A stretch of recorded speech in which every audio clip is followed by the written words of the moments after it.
Welcome to your EastEnders Spoilercast for the episodes airing the 11th of May. This week, our number one cop in Walford, Jack Branning, is yet again making the rules up as he goes along, when he offers Keegan a USB stick with a video proving Keegan's innocence from the Panesar party raid a few weeks ago. And no, the video isn't yet in the process of the police, so Jack then kindly asks Keegan not to mention this new evidence proving his innocence until he has filed it officially. I just hope our poor Callum isn't doing any training with Jack, because there really would be no hope. Poor old Phil Mitchell is still desperate to buy the Vic to win our Sharon's affections back. There's only one problem, and that is he hasn't actually got enough cash to buy it back.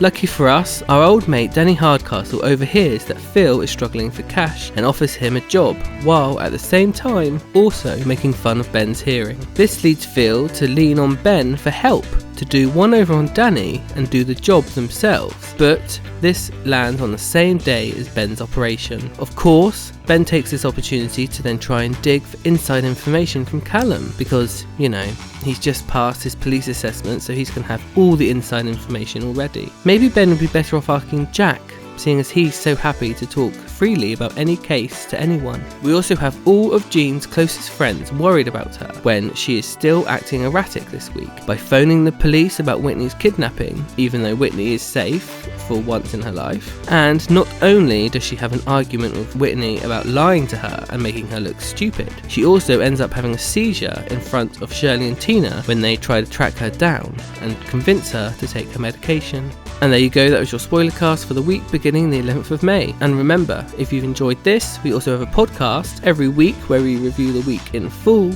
and we also have original content on our YouTube channel every Sunday. So make sure you like this video, subscribe to the channel, and give me a comment below on your favourite story of the week.